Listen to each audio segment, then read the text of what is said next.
UBC 2020 총선 특집 울산의 미래를 듣는다. 울산 시민들의 선택을 받은 지역구 당선인들과 함께 앞으로의 의정 활동과 시민과의 약속인 공약을 다시 한번 들어보는 시간입니다. 자, 오늘 모실 당선인을 먼저 화면으로 만나보겠습니다.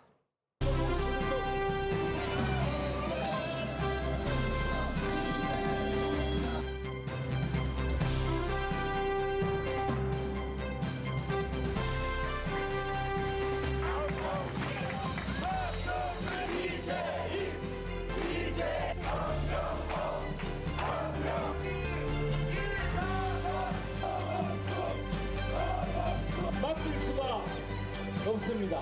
울분과 분노로 잠 못 이루고 UBC 2020 총선 특집 울산의 미래를 듣는다. 오늘 모실 분은 울주군 서범수 당선인입니다. 어서 오십시오. 네, 반갑습니다. 네. 자, 그리고 그동안 총선 현장 취재해온 예재산 PD 함께하겠습니다. 예, 어느덧 총선이 끝난 지 이제 한 달이 막 넘어가고 있습니다. 다시 한번 축하드리고요. 네, 감사합니다. 초선이라 아마 더 바쁘실 텐데 요즘 어떻게 지내고 계십니까? 저에게 많은 성원과 지지를 해주신 우리 국민들께 계속적으로 지금 감사 인사를 하고 다니고 있습니다. 아울러 제가 선거 과정에서 말씀드린 공약을 어떻게 실천할까를 지금 고민도 좀 하고 있고요. 또 코로나로 인해서 울산 경제가 많이 어렵습니다. 이러한 해법도 지금 생각을 하고 있습니다. 예. 아울러 저희 통합당도 제대로 된 반성을 통해서 국민 속으로 들어가야 된다고 저는 생각을 하고 거기에 대해서 일정 부분 역할을 어떻게 할 것인지 그러한 부분에 대해서 좀 고민을 하고 있습니다. 예, 방금 말씀하신 것들 뒤에 한번 자세히 이야기를 해보도록 하죠. 지난 5월 8일 통합당 당선자 총회가 있었는데 이 자리에서 원내대표도 선출이 되고요. 84명의 당선인들 모두 참석을 했습니까? 예. 네, 맞습니다. 84명 미래통합당 당선자 중에 초선이 40명입니다. 예. 울산 지역구에서는 이제 총 5명의 미래통합당 후보가 당선이 됐는데 그중 3명이 초선이었고요. 그 초선 3명 중에 1명, 서범수 당선인의 선거 당일 캠프 모습 보시겠습니다. 출구조사에서 서범수 후보가 56.9%, 김영문 후보가 40.3%로 이미 격차가 좀 벌어졌었습니다.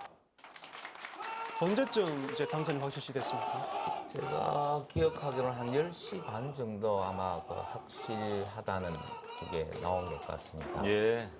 제가 항상 당연한 질문을 드리는 건데 분위기가 어땠습니까? 예. 사실은 그때만 해도 제가 좀 얼떨떨했습니다. 예. 과연 제가 당선이 되는 건지. 그런데다가 저희 울주군 같은 경우에는 지난 지방선거 때 막판에 이 선거가 역전이 된 그런 트라우마가 있었습니다. 예. 그런 부분들 때문에 사실은 당선 인사를 하긴 했습니다만 조금 더 지켜봐야 되겠다 하는 예. 생각으로 좀 흥분된 기분보다는 좀 참참하게 좀 지켜봤습니다. 그랬군요. 예. 자, 서범수 당선인 울주군에서 태어나 행정고시를 합격했는데 특채로 경찰에 입문한 이례적인 경력을 갖고 있습니다. 총 27년간 공직 생활을 한 걸로 알고 있습니다. 그때와 총선을 하면서 시민들을 만날 예. 때와 예. 감회가 좀 달랐을 것 같은데요. 제가 경찰 생활 24년을 했습니다. 경찰 생활도 여러 가지 비상근무다, 대기다, 주말에도 어디 가지 못하고 그런 상황들이라서 참 어렵다고 느꼈는데 막상 선거를 해보니까 경찰 생활보다 한 10배 정도는 더 어렵다. 예. 그만큼 사람 마음을 얻는다는 게 어렵다는 걸 절실하게 느꼈습니다. 예. 당선인께서는 말씀드린 대로 초선입니다. 그런데 국회의원 3선 연임 제한법을 추진하겠다 밝힌 걸로 알고 있습니다. 이게 어떤 이유에서입니까? 저는 이렇게 생각합니다. 3선이라면 3 곱하기 4, 12년이거든요. 예. 그럼 자기가 생각했던 어떤 정치적인 계획, 정치적인 포부를 충분히 달성할 수 있는 기간이다. 그리고 또 잘못하면 더 이상 하다 보면 국회의원이 직업화될 수가 있다 하는 부분이 있을 거고요. 그리고 또 3선을 제한함으로 인해서 자연스럽게 세대 교체도 가능하다. 늘상 선거 때마다 몰관리를 해야 된다, 판관리를 해야 된다 그런 이야기가 나옵니다만 예. 그런 거 없이 그냥 자연스럽게 세대 교체가 가능하다고 보기 때문에 저는 이 법에 대해서 발의를 할까 싶습니다. 예. 지금 이제 초선 의원이심에도 나름의 소신을 밝혀주셨는데 이제 울산경찰청 방범과장을 거쳐서 울산경찰청장, 경기 북부지방경찰청장을 역임하셨어요. 네. 경찰 출신으로서 현재 이제 검경 수사권 조정이라든지 정부의 이제 권력기관 개혁 행보에 대해서 어떤 생각이신지 궁금합니다. 그 권력기관 개혁 결국 뭐 경찰하고 검찰을 말씀하시는 것 같은데요. 아마 경찰과 검찰의 입장에서 볼 게 아니고 국민의 입장에서 보면 이거 분명히 쉽게 풀릴 수 있다라고 저는 생각을 합니다. 특히 검찰 개혁 같은 경우에는 권력으로부터 검찰을 어떻게 독립시킬 것이냐, 그리고 무소불위의 검찰 권력을 어떻게 축소시킬 것이냐 하는 게 저는 핵심이라고 봅니다. 예. 그러한 무소불위의 권한을 축소시키는 것 중에 하나가 이제 검경수사권 조정 문제가 나오는 거고요. 또 하나는 이제 공수처 문제가 나오는데 저는 개인적으로 공수처 문제는 좀 문제가 많다. 좀 반대의 의견을 많이 표명하는 사람입니다. 왜냐하면 지금 검찰이 전직 대통령 두 사람도 구속시켰고 전직 대법원장도 구속시켜서 성역이 없는 수사를 하고 있습니다. 단 대통령이나 대통령 측근에 대한 비리는 조금 어렵다고 보죠. 그렇다면 공수처 자체가 만들어지면 그러한 어떤 이 검찰이 할 수 없는 영역에 대한 수사를 해야 되는데 현실적으로 법에 지금 보면 공수처장을 추천위에서 추천을 받아서 대통령이 임명하도록 되어 있습니다.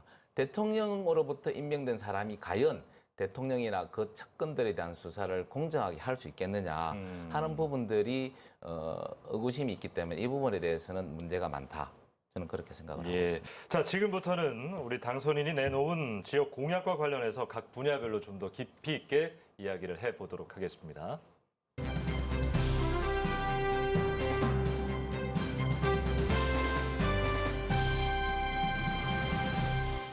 네, 이번 총선 코로나19 속에 안전하게 우리 국민들 덕분에 잘 치러졌습니다. 이제 우리에게 남은 과제는 경제 살리기인데요. 가장 먼저 지역 경제와 관련된 공약부터 다시 한번 들어보도록 하겠습니다. 이번 총선에서 새로운 울주를 만들겠다, 큰 틀을 좀 맞추겠다 이런 이야기를 하셨습니다. 변방에서 중심으로 가는 울주, 이게 어떤 의미입니까? 우리 울산이 도시공학적으로 보면 울산의 도심이 너무 한쪽으로 몰려 있다. 이런 예. 부분에 대해서 좀 개선할 필요가 있다는 게 여러 가지 전문가들의 견해이기도 하고 또한 정치적으로나 행정적으로 그리고 정서적으로 좀 울주군이 울산으로부터 좀 소외된 것이 아니냐라는 이야기들을 많이 하고 또 지역 주민들도 그렇게 생각을 하고 있습니다. 예. 실제적으로 울주군이 울산의 한 70%를 차지를 하고 있고 또 서울의 1.2배의 면적을 가지고 있습니다. 그리고 또한 지금 현재 울산시 안에서도 가장 잠재력이라든지 발전 잠재력이라든지 발전 가능성이 가장 높은 데가 우리 울주입니다. 예. 울주를 제외하고는 울산의 앞으로의 발전에 대해서 이야기할 수 없다.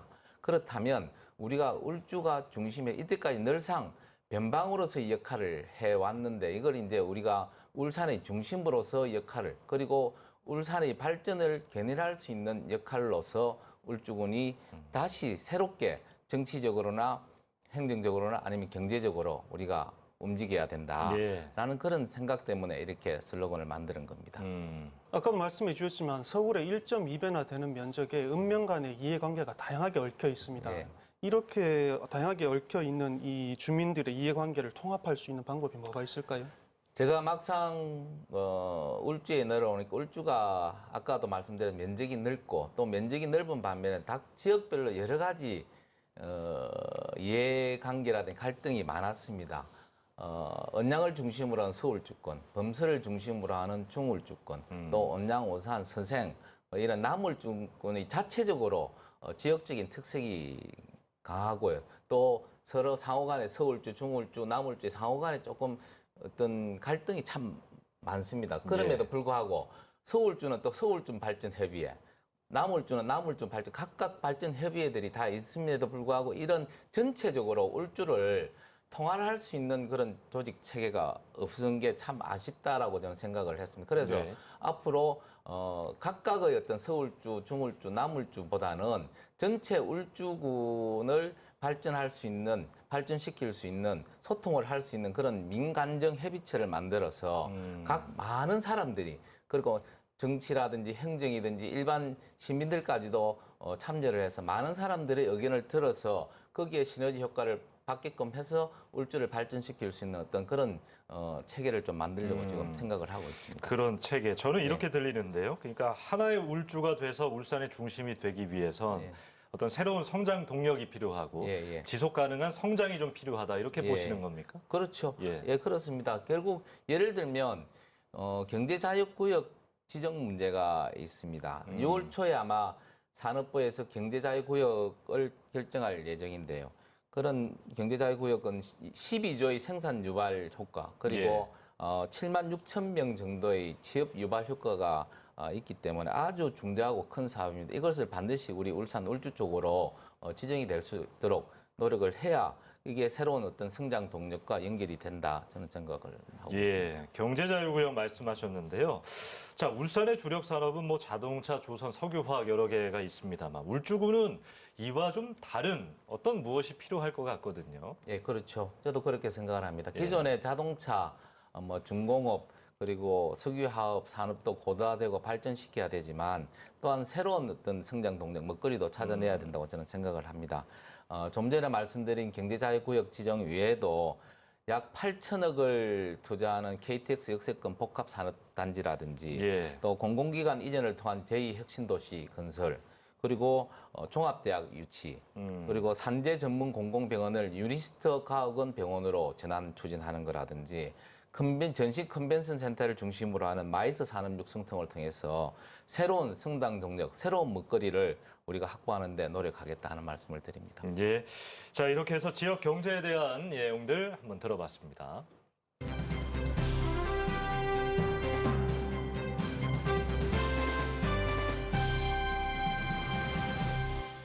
네, UBC 2020 총선 특집 울산의 미래를 듣는다 서범수 당선인과 이야기를 하고 있습니다. 이제 보다 구체적인 지역 현안들 한번 살펴보겠습니다. 앞서도 말했듯이 울주군은 참 넓은데 농촌 지역만 있는 건 아니에요. 울주군은 인구 22만 명에 5개의 읍, 7개의 면, 12개의 읍면으로 이루어져 있습니다. 농촌과 도시가 공존하는 도농복합 지역이기 때문에 같은 지역에 있는 주민들이라 해도 사안에 따라서 이해관계가 엇갈립니다. 울주군의 권역별 특성 한번 살펴봤습니다.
그러니까 정말 울주군 넓고 다양한 모습들입니다. 실제 그동안 총선에서도 다른 지역구와는 좀 다른 특징들을 보여왔던 것 같은데요. 네, 맞습니다. 일반적으로 농촌 지역은 보수 성향이 강한데요. 하지만 울주군은 아까도 보셨다시피 도농복합 지역이기 때문에 예. 총선에서는 수차례 민주 진영이나 무소속 후보가 당선되기도 했습니다. 특히 지난 2017년 19대 대선과 2018년 지방선거에서 울주군의 도시 지역은 더불어민주당의 지지율이 높았고 농촌 지역에서는 당시 자유한국당의 지지율이 높았습니다. 예, 민주당 소속 지자체장 다수의 군의원들도 당선되기도 했었는데 이번 당선인은 범서 지역, 도시 지역이라고 할 수 있고 젊은 층들이 많은 지역인데 거기에서도 높은 득표율을 좀 보였습니다. 아마 그거는 제 고향이 범서라는 아. 부분도 많이 좀 차지를 예. 것 같고요. 아울러 맞춤형 공약을 통해서 저희들이 범서를 집중적으로 좀 공략한 부분이 있습니다. 그럼에도 예. 불구하고 아쉽게도 본 선거에서는 범서에서 저희들이 이겼습니다만 예. 사전 투표하고 합쳐서 조금 좀 예. 진 걸로 나옵니다. 여기에 대해서 이제 차근차근 좀 더 저희들이 분석을 해서 범서 엄민에 대해서 저희들 마음을 얻도록 노력하도록 하겠습니다. 공약 때문에 움직이신 분들도 상당히 많을 것 같아요. 뭐 고향이다 그런 말씀도 예, 주셨지만 예. 이 중부권들 공약은 어떤 것들이 좀 있었죠? 그래서 저희들이 범서에 지금 설립 예정인 산재 전문 공공병원이 있습니다. 예. 그걸 유니스트 가학원 병원으로 좀 전환해서 추진하겠다는 공약을 말씀을 드렸습니다. 실질적으로 우수한 병원이 되고 우수한 병원이 정착되기 위해서는 우수한 의료진을 어떻게 확보하느냐 예. 하는 게 가장 중요하다고 저희들은 생각을 합니다. 그래서 좀 우수한 의료진을 유니스트 교수로 임명시켜서 좀 확보를 할 계획입니다. 그래서 그렇게 되면 어느 정도 정착이 되고 거기에 따라서 병원이 활성화되면 공공병원의 기능을 좀 더 강화시킬 수 있다. 그래서 음압병원도 설치하고 그래서 정말로 대한민국 최고 수준의 공공병원을 만들겠다 하는 예. 말씀을 드립니다. 아울러 태화강 국가정원이 작년에 이제 울산이 지정이 되었습니다만 이게 저희들 울주군까지는 아직 넘어오지를 않았습니다. 예. 그래서 태화강 국가정원을 범서 구역 앞들까지 확대 지정해서 좀 좋은 어떤 힐링 공간도 확보하고 또 거기에 따라서 일자리 창출도 좀 하겠다 하는 말씀을 드렸고요. 그 외에 범서 천상 IC에 대한 조속한 개설 문제라든지 천상 지역에 제일 지금 크게 문제가 되는 있는 공영 주차장 문제 이런 예. 부분부터 저희들이 빨리 조성을 해야 될 것 같고요. 아울러 중부 종합 복지 타운 조성도 차질 없이 저희들이 진행하도록 하겠습니다. 예. 자, 이제 남부권 한번 살펴볼까요? 온양, 온산, 서생 지역입니다. 공단도 들어서 있지만 원전과 가까운 곳이란 말이죠. 이번에 원전과 관련된 내용들 뭐 공약을 내세우셨잖아요. 예, 그렇습니다. 그 원전 주변 지역의 각 기업과 가정의 전기료가 감면될 수 있도록 법을 발의할 생각입니다. 아시다시피 경주는 방폐장을 유치하면서 많은 지원금 한 3천억에 달하는 지원금과 한수원 본사도 이전을 했었거든요. 예. 아울러 1,200여억에 달하는 양승자 가속기라든지 방패물 반입 수수료도 연간 한 80억 이상을 계속 지원을 약속받고 있습니다. 그러나 지금 발전소 주변 지역에 대한 법률에는 보면 반경 5km 내에만 지원할 수 있다 보니까 예. 실제 원전의 위험을 안고 사는 많은 우리 울산 시민들께는 실질적인 지원이 부족한 게 사실입니다. 그래서 원자력 안전법에 따르면 울산시는 비상 계획구역을 반경 한 30km 정도 잡고 있거든요. 그래서 그 구역 내에 전기를 좀 감면받아서 실질적으로 전기를 많이 쓰는 기업을 유치를 하고 예. 또한 일반 가정도 전기료의 감면을 혜택드리는 것이 형평성이 맞다고 보기 때문에 이 부분에 대해서 저희들이 노력을 하겠습니다. 예. 자, 이제 마지막 서부권이 있습니다. 언양을 둘러싸고 있는 서울주 지역.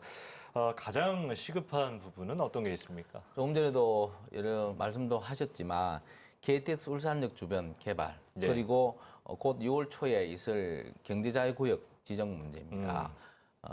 특히 KTX 역세권에는 한 8천억 정도가 투자가 되거든요. 예. 그 부분에 대해서 이제 복합 특화 단지 조성을 차질 없게 추진할 수 있도록 저희들이 하나하나 챙겨 볼 거고요. 그리고 또 가능하다면 아까도 제가 말씀드렸다시피 제2혁신도시를 통해서 공공기관을 좀 이전시킬 수 있도록 저희들이 하겠다. 예. 아울러 언양읍성이를 지금 복원을 하고 있습니다. 그런데 이게 예산이 많이 들어가서 원래는 한 2022년 정도에서 복원이 되는 걸로 되어 있는데 2028년까지 연장이 되었습니다. 그래서 그런 걸 좀 빨리 복원을 시켜서 그 주변에 있는 방구대 안각화라든지 영남 알프스라든지 이런 부분들하고 연결을 해서 정말로 찾아오는 관광도시로 좀 만들겠다 그런 말씀을 드리고 싶습니다. 예. 또 하나 눈에 띄는 공약이 제2혁신도시 유치 공약인데요. 이번 총선에서 여러 후보들이 제2혁신도시를 자기 지역구에 유치하겠다는 공약을 발표했습니다. 서범수 당선인도 삼남이나 삼동에 제2혁신도시를 유치하겠다고 말씀하셨는데 그렇습니다. 예. 이 제2혁신도시가 이제 들어온다면 중구에 있는 기존 혁신도시 근처에 들어와야 되는 게 아니냐 이런 의견이 많습니다. 어떻게 생각하십니까? 이런 말씀을 드리기는 좀 그렇습니다만 사실은 지금 현재 중구에 있는 핵심도시 들어올 때부터 그 자리가 마땅한 자리가 아니지 않느냐 하는 비난의 소리가 많았습니다. 결국 KTX 역세권 쪽으로 와야만 이게 여러 가지 교통 문제라든지 또 울주군의 여러 가지 확장성의 문제도 있어서 그쪽으로 처음부터 갔어야 되는 게 아닌가 하는 그런 여러 가지 이야기가 있습니다. 이 제2혁신도시를 된 공공기관 이전 문제도 마찬가지거든요. 주로 10개의 전국에 보면 혁신도시가 있습니다만 이게 좀 성공적으로 이루어지는 혁신도시는 주로 KTX 역세권 부근에 있다는 걸 제가 한번 더 말씀드리고 싶고요. 그래서 중구 같은 경우에도 지금 확장을 하려고 해도 그린벨트를 묶여 있기 때문에 확장성이 부족을 합니다. 그렇다면 결국 갈 수 있는 데는 우리 삼남 쪽밖에 없지 않느냐. 여러 가지 교통 문제의 부분도 있고 확장성의 부분도 있고 해서 제가 이 부분에 대해서는 심의를 기울이도록 하겠습니다. 그 울주의 자랑, 특히 서부권의 자랑은 천혜의 자연 환경이다. 동의하실 텐데 저희가 방송에서 몇 번 다뤄본 적이 있어서 꼭 질문 좀 드리고 싶었어요. 상북면에 아스콘 공장 건설을 시민들이 굉장히 반대하는 여론이 많거든요. 어떤 해결법이 있겠습니까? 저도 직접 그 현장에도 몇 번 가보고 했습니다. 천혜의 자연 환경에 여기에 어떻게 아스콘 공장이 들어올 생각을 하고 또 그게 어떻게 허가가 난지 참 의아해 많이 생각을 했습니다. 아마도 산단 조성을 하면서 지역 주민들과 제대로 된 협의도 없이 그렇게 해서 아마 인허가를 중국했고 그게 이제 뒤늦게 문제가 된 것 같습니다. 아마 울주군에서도 지금 행정소송을 걸고 있고요. 그다음에 주민들이 많이 반발을 하고 있습니다. 저는 개인적으로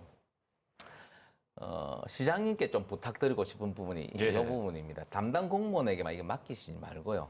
우리 시장님이 적극적으로 한번 이 부분에 대해서 전후좌우 배경이라든지 여러 가지 관례라든지 아니면 법령을 한번 찾아보시면 충분히 시장님의 큰 용단을 내리면 이게 해결이 가능하다고 저는 보거든요. 그래서 저도 한번 이 자료를 가지고 시장님을 한번 찾아뵙고 이 부분에 대해서 좀 설명도 드리고 시장님의 해결책을 좀 광고를 좀 그 하소연 좀 하려고 하고 있습니다. 이런 협치 그런 걸 유권자들이 기대하는 거 아니겠습니까? 그렇습니다. 그냥 잘 지켜봐 주시겠죠. 자, 지금까지 울주군 중, 남, 서부권 나눠서 지역 현안들 이야기 좀 들어봤습니다.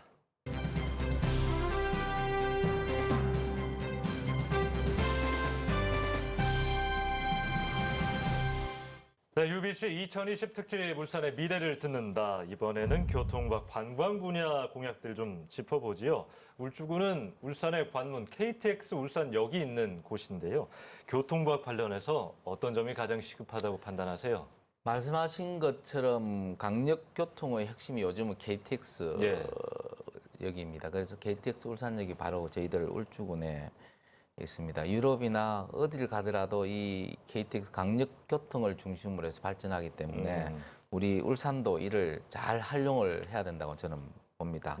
또 한편 울산에서 부족했던 동서측 도로망인 함양 울산 고속도로라든지 울산 외곽 순환도로가 추진되고 있습니다. 차질 없이 예산을 받아와서 이 부분도 뒷받침하도록 하겠습니다. 아울러 하나 또 눈여겨볼 게 KTX 울산역에서 통도사를 지나서 양산까지 가는 울산 양산 트램 건설입니다. 아마 이게 양산에 있는 김두관 민주당 당선자도 이걸 공약으로 제가 한 걸로 알고 있거든요. 그 부분에 대해서 서로 비록 당이 다르더라도 좀 협치를 해서 이런 서로 노력을 해서 추진할 수 있도록 노력을 하겠습니다. 지역 관광 하면 또 영남 알프스를 우리가 빼놓을 수가 없는데요. 케이블카 놓겠다는 얘기가 시민들은 아마 지겨우실 거예요. 네, 영남 알프스 케이블카 사업은 20년째 지금 지지부진한 사업인데요. 가장 큰 이유는 환경 훼손을 우려한 이 반대의 목소리가 크다는 겁니다. 그리고 이제 최근에 우려되고 있는 것은 그러니까 2008년 통영에서 해상 케이블카가 크게 성공을 한 이후에 전국 지금 50여 개 정도의 장소에서 케이블카 사업이 추진되고 있는데 이게 너무 이제 케이블카 그 공급이 늘어나다 보니 이용객은 줄고 그러니까 설치 비용과 관리 유지 비용은 크게 들어가는 거 아니냐. 그래서 애물단지가 되는 거 아니냐. 그런 우려가 상당히 높습니다. 예. 당선인은 일단 케이블카 사업 추진하겠다 밝혔습니다. 예, 예. 어떤 이유에서입니까? 지난 일요일에도 저 사실은 선거 끝나고 난 뒤에 짬을 내서 가지산을 한번 올라갔다 왔습니다. 그래서 저도 산을 좋아하기 때문에 뭐 가지산이든지 아니면 신불산 여러 산을 봤습니다만 정말 영남 알프스의 천혜의 경관 참 전망이 좋습니다. 케이블카가 환경을 훼손한다 하는 부분은 저는 사실은 동의는 하지는 않습니다. 오히려 더 자연 환경을 보호하는 부분들도 있을 수 있다. 우리가 해외 여행을 가면 스위스나 뭐 유럽 같은 데 가면 오히려 케이블카를 더 많이 만들어서 자연 환경을 보호하는 부분들도 많이 보고 있거든요. 아울러 꼭 몸이 건강한 사람만이 그 좋은 환경을, 좋은 전망을 볼 권리만 있느냐, 그렇지 않다고 저는 봅니다. 오히려 몸이 조금 불편하시더라도 케이블카를 이용해서 그 좋은 전망을 좀 볼 수 있는 권리가 있다. 그래서 예. 그런 부분들이고요. 또 아울러 영남 알프스 케이블카 자체 하나만으로 보면 경제성의 문제가 있을 수가 있다고 저도 인정을 합니다. 그렇지만 예. 그 주변의 관광지와 연계해서 활용한다면 큰 시너지 효과를 발휘해서 오히려 경제성을 더 업시킬 수 있는 그런 부분들이 있기 때문에 저는 케이블카를 좀 조속히 좀 설치를 해야 되겠다. 예. 물론 그걸 하기 위해서는 많은 환경단체와 주민들의 협조도 받아야 되겠죠. 예. 여러 가지 소통도 해서 원만하게 처리될 수 있도록 하겠습니다. 예. 다양한 공약을 말씀해 주셨는데 이 뭐 이제 결국 이제 어떤 상임위에서 활동을 하는지가 예, 상당히 예. 중요한 문제 같은데 희망하는 상임위 활동이 어떤 겁니까? 사실은 뭐 조금 전에 제가 말씀드린 공약 사항들을 다 이행하기 위해서는 예. 그걸 관장하고 있는 국토해양위원회나 아니면 산자위 정도를 저는 생각하고 있고요. 그 다음에 또 예산 문제를 직접 다루고 있는 기재위 정도를 희망을 하고 있습니다. 단지 울산 전체의 발전을 위해서 당선자, 우리 울산의 6분 당선자들이 좀 조율해서 곳곳에 한 곳으로 집중돼서는 안 되는 거고요. 곳곳에 분산해서 제대로 된 역할을 할 수 예. 있도록 좀 조율이 필요하다고 봅니다. 알겠습니다. 지금까지 교통과 관광 분야까지 당선인의 지역 공약들 들어봤습니다.